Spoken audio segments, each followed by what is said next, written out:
정유년 새해도 우리 성가대분들 힘내가지고 열심히 잘하도록 격려하도록 한 박수 한번 더 하십시다. 네. 감사합니다. 특별한 절기가 아니면 요한복음 계속 강해 가고 있습니다. 오늘 1절 2절 보면 이런 말씀이 있습니다. 예수께서 제자 많이 삼고 세례 베푸는 것이 세례 요한보다 더 많다, 그런 소식을 들을 때에 세례 요한이 질투하지 않습니다. 그러면서 한 걸음 더 나아가서 주님은 흥하여야 하겠고 나는 쇠하여야 하리라. 주님은 더 높임을 받으셔야 되겠고 나는 더 낮아져야 되겠다. 그러면서 이제 예수님께서 그 지역을 떠나셔가지고 3절 4절에 보면 어디로 가십니까? 한번 보십시다. 성경 본문 3절 4절 여러분께서 성경에 맞설 줄 말고 성경에 좀 들어가기를 원합니다. 3절 4절 시작. 유대를 떠나사 다시 갈릴리로 가실새 사마리아로 통행하여야 하겠는지라. 이스라엘 땅은 남쪽이 유대고 북쪽이 갈릴리입니다. 그러니까 그 중간에 사마리아가 있습니다. 주님이 남쪽 유다 요단강에서 세례를 베푸시면서 하나님 일을 하시다가 이제 북쪽으로 저 갈릴리로 올라가십니다. 그때에 가는 길이 세 길이 있습니다. 왼쪽으로 바다로 해서 가는 길이 있고 오른쪽으로 사마리아 땅을 밟지 않고 둘러서 가는 길이 있고 직진해서 사마리아로 이렇게 바로 쉽게 올라가는 길이 있습니다. 근데 예수님께서 사마리아 땅을 통과해야 하리라. 우리는 이 성경을 보면서 그냥 읽고 지나갑니다. 그러나 여러분, 유대인에게 있어서 예수님의 제자들에게 있어서 이 사마리아 땅을 밟아서 통과해서 갈릴리로 가리라 하는 예수님의 말씀을 들을 때에 그 예수님의 제자들의 반응, 표정은 굉장히 어짱는 겁니다. 찡그리고 고개를 흔들었을 겁니다. 왜 이렇게 해석을 하느냐 하면 그 근거가 9절입니다. 9절. 자, 9절 보실까요? 9절 말씀. 9절 성경 다 같이 시작. 사마리아 여자가 가로되 당신은 유대인으로서 어찌하여 사마리아 여자 나에게 물을 달라 하나이까 하니 이는 유대인이 사마리아인 거 뭐 한다고요? 상종치 아니함이니라. 유대인들은 사마리아 사람과 만나지도 않고 사귀지도 않고 피해버립니다. 왜 이렇게 되었느냐? 역사적인 이유가 있습니다. 이스라엘 나라도 우리나라 한국과 같이 나라가 이렇게 어느 시기에 가서 남쪽으로 북쪽으로 나라가 갈라졌습니다. 여러분, 은혜 받으려고만 하지 말고 역사를 좀 알고 은혜 받아야 됩니다. 자, 물어볼게요. 이스라엘 나라의 1대 왕 누굽니까? 다 같이 시작. 사울. 2대 왕? 다윗. 3대 왕? 솔로몬. 4대 왕? 4대 왕 누구죠? 르호보암입니다. 르호보암이 그 왕이 되어 가지고 백성들에게 세금을 많이 받아내면서 우상을 섬기고 하나님의 말씀을 떠나버렸습니다. 그랬더니 그 아버지 솔로몬의 신하 중에 아주 신복이었던 여로보암이 데모를 일으켜 가지고 나라를 갈라버립니다. 그래가지고 북쪽은 12지파에 있던 이스라엘이 여로보암이 데모해가지고 10지파를 몰고 북쪽에서 나라를 세웁니다. 거기 북이스라엘이고요. 그래도 그렇지 우리의 정통은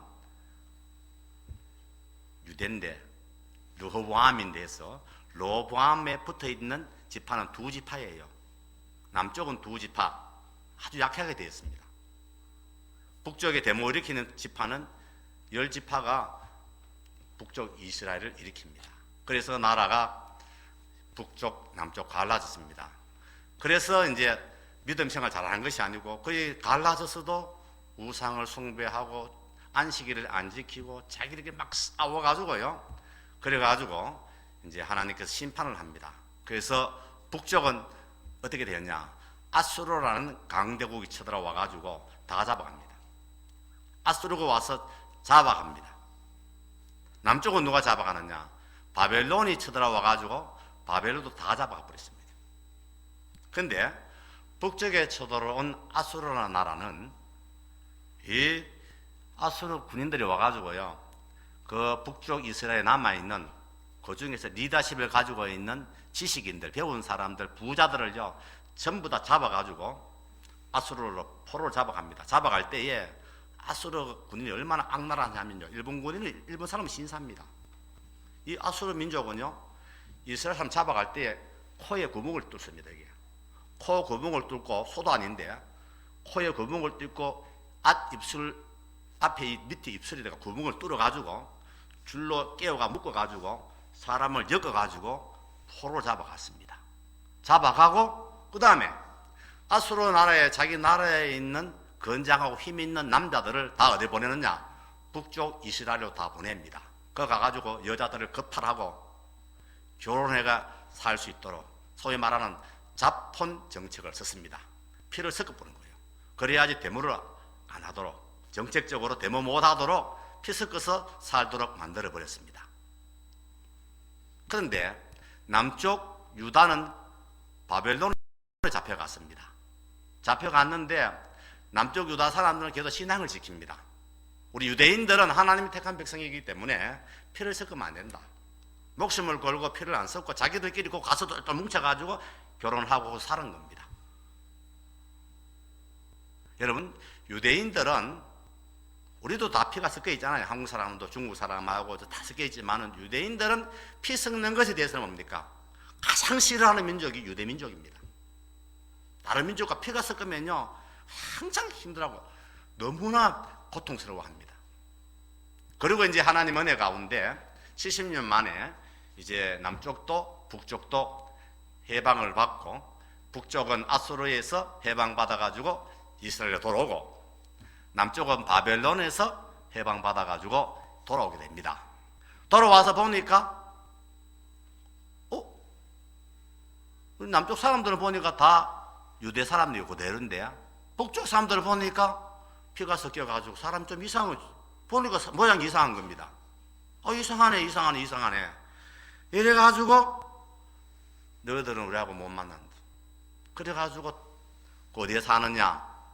남쪽 유대에도 못 살게 하고, 북쪽에 또 남아있는 사람들은, 피 안 섞인 남아있는 사람들은 우리 땅에도 오지 마라 그러고, 그리고 중간에 사마리아에, 우리 한국으로 말하면요, 전라도, 경상도는 유다입니다.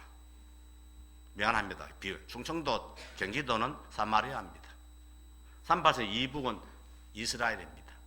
북쪽입니다. 그래 피 섞인 사람들은 남쪽에도 살지 마라, 북쪽에도 살지 마라 하는 게 어디 갑니까? 중간에 딱 거기서 사는 거예요. 그 땅이 뭡니까? 사마리아 땅이고 사마리아 사람들입니다. 그래서 남쪽 사람들, 유대 사람들 피가 안 섞였으니까 그거 뭐 피가 섞고 싶어 섞인 게 아니잖아요. 나라가 약해 섞였는데 그 피 섞인 사마리아 사람을 볼 때는요, 저들은 개다. 개보다 못한 놈들이다. 미안합니다. 내가 해석하는 거, 역사 해석하는 겁니다. 저놈들 저거 참 상종 못할 종자들이다. 잡종들이다. 그래가지고 다 우리 저번에 다 피 섞여 있어요 지금. 그건 또 유독이 그 사람들 그래 하는 거예요. 그래서 사람들이, 남쪽 사람들이 북쪽에 올라갈 때는 중간에 사마리아 땅에 가지 않습니다. 더러운 땅 침을 탁 뱉으면서 어디 갑니까? 빙 둘러서 다른 나라로 오른쪽으로 가든지, 안 그러면요 배 타고 대서양 그렇죠 저기로 가는 겁니다. 여러분, 얼마나 우리 이 예수님께서 사마리아 이 사람들을 사랑해 주시는지 하면요, 예를 듭니다. 예수님은 사마리아 사람 참 좋아했습니다. 한 사람이 예루살렘을 떠나 여리고로 가는 길에 강도를 만났는데, 제사장도 그냥 지나가고, 레위 사람도 그냥 지나가는데, 목사님도 그냥 지나가고, 장로님들도 그냥 지나가는데 한 사람이 도와줬다는 거예요. 그 사람이 누굽니까? 사마리아 사람이요. 그러니까 예수님 제자들이요, 정말 위하시는 사마리아 짐승들인데 예수님은 그 사람들을 격려하고 세워줍니다. 그리고 또 시간이 없으니까 또 하나 더 들면요, 예수님이 이제 이 지상 사역을 마치시고 하나님의 나라에 올라가실 때에 또 사마리아 사람을 언급하시면서 그를 기억하시고 챙겨주십니다. 사도행전 1장 8절에 보면은 오직 너희에게 성령이 임하시면 너희가 권능을 받고 예루살렘과 온 유대와 땅 끝까지 이르러 네 증인이 되리라, 이렇게 하면 되잖아요. 그런데 예수님이 그렇게 하지 않아요. 성령이 임하시면 내가 예루살렘과 온 유대와 그 다음에 뭡니까? 사마리아와 땅 끝까지 이르러 내 정인이 되리라. 예수님은 그 사마리아 사람들을 사랑해 주시고 끝까지 챙겨주시는 예수님이십니다. 그러니까 막 제자들이 화가 난 겁니다. 그리고 또 그 동네 소문이 퍼지니까 무슨 누구가 소문이 났느냐, 예수 저 양반 아마 사마리아 사람인가 보다. 저렇게 사마리아 사람을 칭찬해주고 세우는 거 보니까 아마 예수님 친척 중에 사마리아 사람이 있든지, 안 그러면 예수 저 양반이 피가 섞여 있는 사마리아 사람이다, 그렇게 소문이 돌았습니다. 8장 48절 거기 나옵니다. 보십시다. 그 요한복음 8장 48절에 보면요, 예수님이 사마리아 사람을 그렇게 챙기시고 사랑해 주시니까 이 루머, 소문이 돌았습니다. 8장 48절 다 같이 8장 48절 말씀 시작. 유대인들이 대답하여 가로되 우리가 너를 사마리아 사람이라 또는 귀신이 들다 하는 말이 옳지 아니하냐. 유대인들이 그러는 거예요. 당신 사마리아 사람이야. 사마리아 사람이지? 아니면 당신이 귀신 들려가지고 자꾸 사마리아 사람 좋아하지? 맞지? 그 말이에요. 저 사람 혹시 사마리아 사람 아닐까? 예수님이 하도 사마리아 사람을 챙기고 사랑해 주시니까 사마리아 사람으로 오해받고 계신 예수님이십니다. 저는 이 말씀을 통해서요, 참 은혜가 되었습니다. 우리 주님은 사람들이 그토록 멸시하고 천대하고 더럽다는 그 사마리아 사람들, 사마리아 땅, 우리 주님은 더럽다지 아니하시고 멸시하지 아니하시고 찾아가서 사랑하시는 주님이 저와 여러분의 주님이십니다. 근데 누구를 찾아가십니까? 잘 들으세요. 같은 사마리아 사람도 멸시하고 천대하고 멀리하고 소문난 저 여자, 손가락질하는 여자입니다.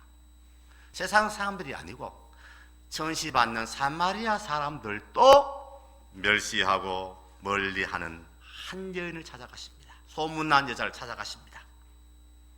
사마리아 사람들도 멸시하는, 사람 취급하지 않는 한 여인입니다. 저는 이 말씀을 보면서 참 은혜가 되었습니다. 우리 주님이 그 소문난 그 여인을 친히 찾아가십니다. 이 여인은 남편이 몇 명입니까? 5명이에요. 그리고 지금 6번째 오빠는 동거남이야.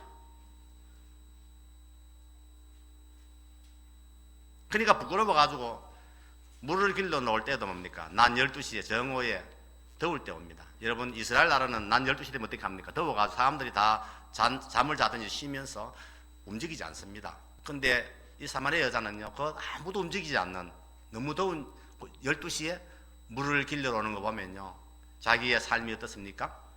참 이렇게 감추고 싶은 삶이었기 때문에 사람들을 피합니다.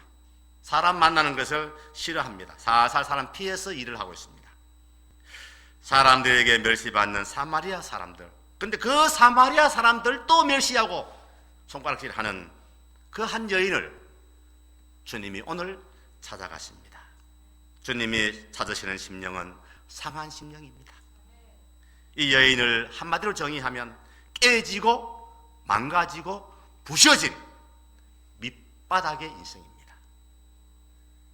여러분, 왜 성경이 이 말씀을 기록해 두었을까요? 2000년 전에 사마리아 사람들도 싫어하는 그 한 여인이 어쩌면은요, 매추 헬리는 해석하기를 이 말씀을 보는 저와 여러분이 사마리아 여자입니다. 아멘입니까? 하나님을 사랑하지 아니하고 세상 사랑하는 사람들 남편 5이요. 저와 여러분이 사마리아 사람이에요. 오늘 우리 가운데 깨지고 상한 마음으로 이 자리에 나오신 분이 계신다면 주님이 바로 여러분 같은 사랑을 찾으시고 사랑해 주시고 은혜 주시고 만져주실 것을 깨달으시기 바랍니다. 여러분, 왜 이 여인은 남자가 5명이었을까요? 남편이. 여러 가지 해석이 있습니다. 고대 근동에는 남편이 죽으면은 남편의 남동생, 시동생이 형수를 데리고 삽니다. 왜? 자기들의 그 패밀리 추리, 계보를 이렇게 이어가야 되기 때문에 살다가 남편 죽으면은 남편의 동생이 형수님을 같이 데리고 삽니다. 그게 법입니다. 그랬다면 이 사마리아 여인은 결혼했는데 남편이 어땠다고요? 죽은 거예요. 그리고 시동생하고 결혼해서 삽니다. 그런데 그 시동생이 또 죽은 거예요. 그러면 동네에 무슨 소문 나겠습니까? 아, 저 여자는 남자를 잡아먹는 여자다. 그렇잖아요. 그래. 저 여자는 남자 잡아먹는 사람이다. 그런데 몇 명 잡아먹었어요? 5명이야. 그러니까 뭐 남자들이요 뭐 겁이 나지 뭐 갔다 그러면 죽을 것 같으니까. 그렇게 또 이야기할 수도 있고. 여러분, 근데 예수님께서 가만히 보세요. 이 여인에 대해서 지적을 하지 않습니다. 너 남편 다시 더러운 여자야. 그 말 안 해요. 지금 그게 은혜가 되었습니다. 너 남편 5명하고 살았는데 또 없애버리고 지금 오빠하고 사는 거 너 그거 나쁜 짓이야. 예수님은 거기에 대해서 한마디도 없습니다. 그 예수님이 마음이 저와 여러분의 마음이 되기를 축복합니다. 제가 눈물을 흘렸습니다.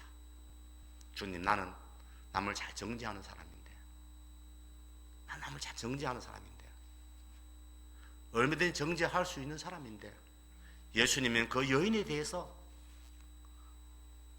남편 5이 있었다며, 지금 오빠하고 산다며, 거기에 대해서 예수님은 1절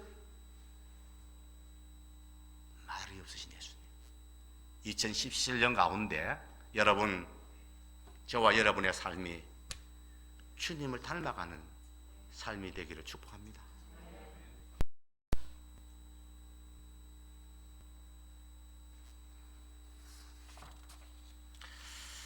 또 한 가지, 여러분, 주님께서 여인에게 찾아가신 것이, 여러분, 세상 사람들은 이 여인의 과거와 현재를 보고 손가락질하고 욕합니다. 맞죠? 피합니다. 세상 사람들도 예수님 제자들까지 이 여인의 과거를 보고 현재를 보고 멀리하고 손가락질하고 침을 뱉습니다. 그러나 우리 주님은 이 여인의 변화될 미래를 보고 그를 품어주는 예수님이십니다. 복음입니다. 복음. 이게 복음이에요. 4장 39절 보십시다.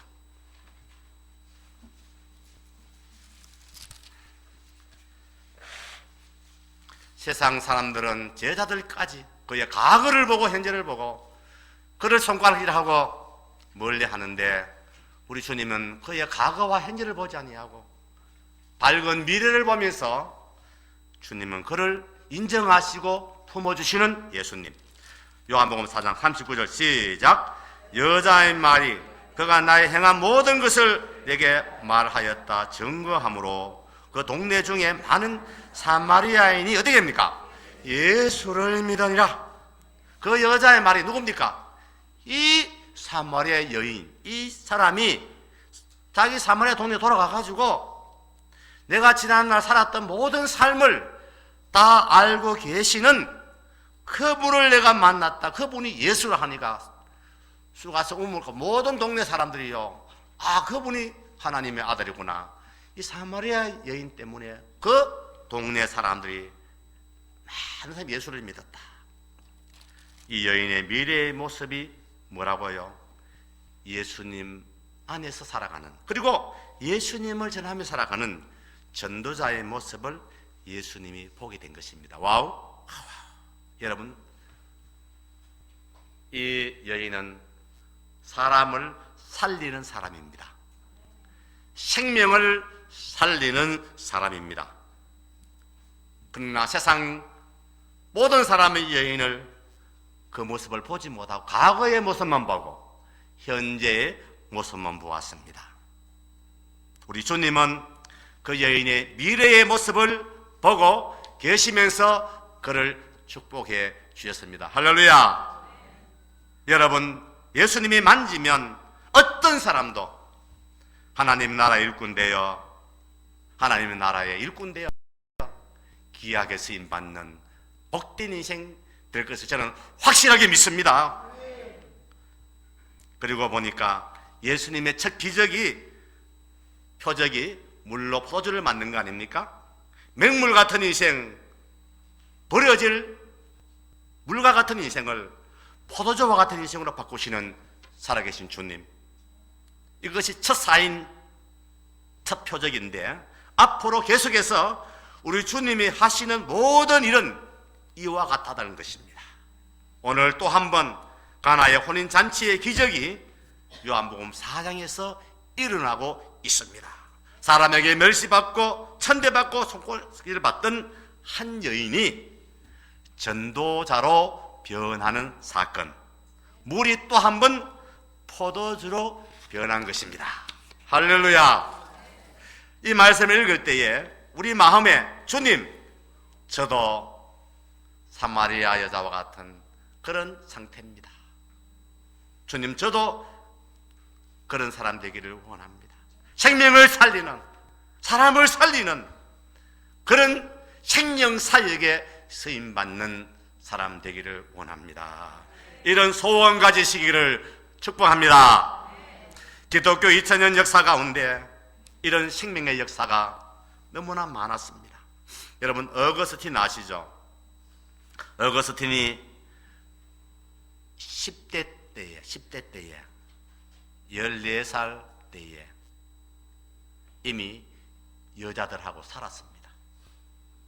10대 때에 자기보다 나이 8살 많은 연상의 여인을, 미안합니다, 창녀와 같이 오래 살았습니다. 그리고 10대 때 16살 때에 아들을 낳았어요. 몇 살 때에? 16살이면 고등학생이잖아. 우리 동사이보다도 한참 5살 미치네. 16살 때에 창녀와 살면서 애까지 낳았습니다. 미혼부가 되었습니다. 이 어거스틴의 엄마 아빠가 얼마나 기도한지 모릅니다. 하나님, 우리 어거스틴 사람만 되게 해주세요. 사람 좀 되게 해주세요. 그런데 뭐 그렇게 기도하는데 이놈은 밖에 나가서 아들 낳고 돌아다닙니다. 그래서 그 어머니가 얼마나 답답한지, 하나님 아무래도 하나님은 우리 어거스틴, 우리 아들은 버리신 것 같습니다. 하나님 우리 아들 버리신 것 같습니다. 하나님 버리신 것 같습니다. 그렇게 탄식하면서 그 모니카는 끝까지 아들을 놓지 아니하고 기도했습니다. 하나님, 내 아들 살려주세요. 내 아들 살려주세요. 여러분, 그렇게 탄식하며 기도했는데 그 맹물 같은 인생이 주님이 만져주니까 포도주와 같은 인생으로 어거스틴이 변했습니다. 기독교 역사상 가장 위대한 목사님, 교부가 되었습니다. 엄마는 그냥 정상적인 아이가 되어달라고 기도했는데 하나님은 그를 기독교의 역사상 가장 위대한 교업으로 하나님 그를 만지시고 축복해 주셨습니다. 여러분, 주님은 오늘도 2017년 1월 15일 오늘도 이 역사를 우리에게도 우리 자녀에게도 행하실 줄 믿습니다. 아멘입니까? 전라남도 신안군에 제가 섬성교하러 좀 다녔는데 신안군 몇 번 갔어요. 신안군 살기 좋은 곳입니다. 군 자체가 전부 섬으로 되어 있어요. 그 신안군에 정도라는 섬이 있습니다. 이 정도라는 섬에는 섬 사람이 대략 한 2,000명 살고 있습니다. 그 정도라는 섬의 섬 별명이 천국의 섬입니다. 천국의 섬. 이 섬 사람의 왜 천국의 섬이냐? 그 섬 사람의 90%가 예수 믿습니다. 좀 놀래 주십시오. 한 번 더 합니다. 저 전라남도 신안군에 정다라는 섬에는 예수 믿는 사람이 90%입니다. 여러분, 놀라운 일입니다. 10명 가운데 9명이 예수 믿는 거예요. 그 전라남도 정도 섬에는 원래 그 섬에는요 예수 믿는 사람이 한 명도 없었어요. 지로 한 명도 없었어요. 전부 다 바다 귀신 섬기고 용왕신 섬기고 비 안 오면 기우제 지내고 무당굿하고 그런 섬이었는데 문중경이라는 한 여인이 그 섬을 찾아갑니다. 문중경이라는 한 여인이 밑바닥에 살던 사람이 또 사마리아 여인과 같이 복잡한 삶을 살던 이 문중경이라는 한 여인이 그 섬에 찾아갑니다. 결혼을 했습니다. 문중경 자매가 첫날 밤 아침에 자고 나서 남편이 버림받습니다. 알고 보니까 남자가 3명이 더 있어. 남편 3명이 있는데 또 결혼한 거요. 그래서 자고 나서는 딱 차분하고 나가라. 친정에 갈 수도 없고 그래가지고 아이고 내 인생은 안 되는갑다. 일찍 막 정리하고 죽자. 이래가지고 전라남도 목포를 간 거요. 목포에 바다에 가서 막 바닷속에 들어가려고 가다가 목포고 시내를 지나가다가 목포 사람 있습니까? 그 목포 북교동 교회 앞을 지나가는데 교회가 북적북적 시끄러운 거예요. 어릴 때 교회 다닌 기억이 있으니까 교회 갔다가 죽으러 가야지. 거길로 교회 갔는데 가보니까 그 유명한 이승복 목사님이 유명한 성결교는 강사 아닙니까? 부흥 강사인데 그 목사님이 북교동 교회에 와서 부흥회를 하는 거예요. 그래서 이제 그 들어가가지고 가만히 앉아가지고 들어보니까 그 은혜가 되고 내가 왜 안 죽어도 되겠네 싶어가지고요. 그 은혜 받아가지고 그리고 전도자가 되고 그리고 조그마한 신학교에 가서 전도사가 됩니다. 그리고 나는 도시교회는 아무도 안 받아주니까 섬에 다니면서 전도해야지. 그래서 신안군에 섬을 다니면서 복음을 전했는데 이 문중경 여전도사님이 섬에 11개의 교회를 세웠습니다. 동영상 잠시 보고 마치겠습니다. 비춰주실래요? 이 문중경 전사님이 그 섬에 다니면서 교회를 몇 개 세웠다고요? 11개를 세우게 됩니다. 유명한 이야기입니다. 전남 신안군 앞바다. 깊고 푸른 바닷길을 달려 들어가면 100여 개의 섬을 품고 있는 곳 증도가 보인다. 예로부터 보물섬이라 불렸던 증도. 그러나 이제 이 섬은 하나님을 노래하는 곳 천국의 섬이라 불리고 있다.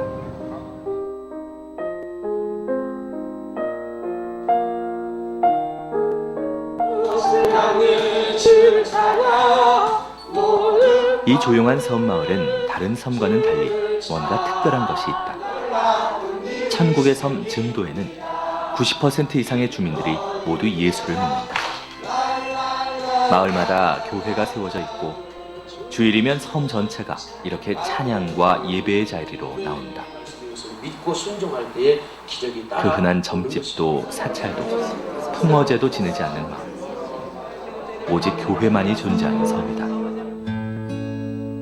함께 먹고 함께 웃으며 이곳에서는 섬 주민 모두가 하나의 아름다운 신앙 공동체를 이루며 살아가고 있다. 이렇게 증도가 변화된 데에는 오래전 한 사람의 뜨거운 순교의 피가 담겨 있다. 가난한 자의 위로자였고 병든 자의 의사였으며 아이 낳는 집의 산파 역할을 해왔던 이의 문준경 전도사. 미신과 우상 숭배로 가득했던 이 섬마을을 오직 주님의 말씀으로 살아가도록 바꾸어 놓았다. 1950년 60세의 나이로 순교를 맞이하기까지 그녀는 여자 혼자의 몸으로 이곳을 수없이 오갔고 교회를 세웠으며 사람들을 일으켰다.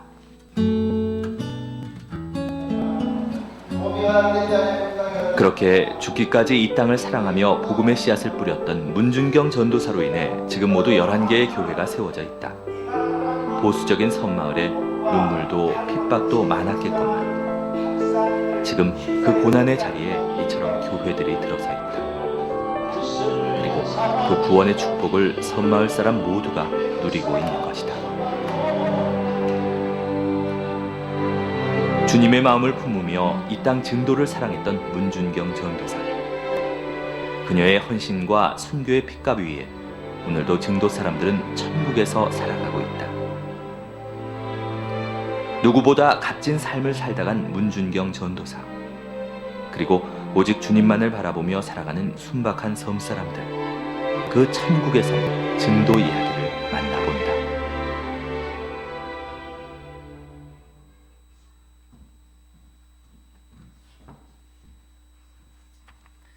인구 2,000명 섬에서 목사가 대략 150명이 나왔습니다.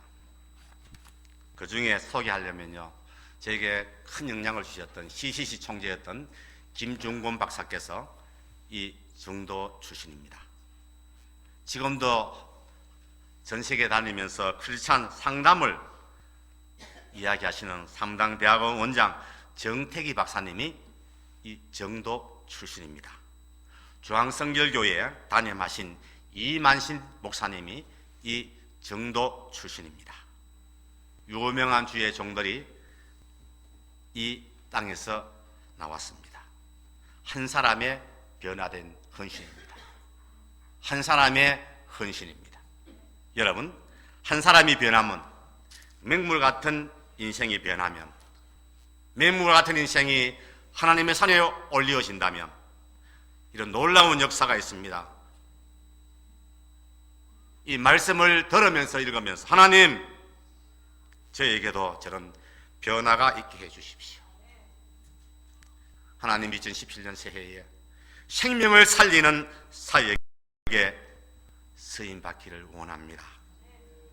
이런 소원이 저와 여러분이 있기를 축복합니다. 기도하십시다. 하나님, 버려질 인생, 맹물 같은 인생, 하나님의 손에 들려질 때에 생명사역의 계약을 쓰임받는 아름다운 모습을 저희들이 성경을 통해서 오늘 또 문준경 여 전도사님을 통해서 보았습니다. 새해 2017년 우리의 삶이 생명을 살리는 사역에 쓰임받는, 주여 우리의 몸이 건강한 몸으로 하나님 나라 가지 않게 하시고 주의 일 하다가 우리의 손에 지문이 없어지도록 복음을 전하다가 하나님 나라에 달려갈 수 있는 생명 사역에 쓰임 받는 교회가 되고 우리 모두가 되게 하여 주시옵소서. 예수님 이름으로 기도하옵나이다. 아멘. 아멘.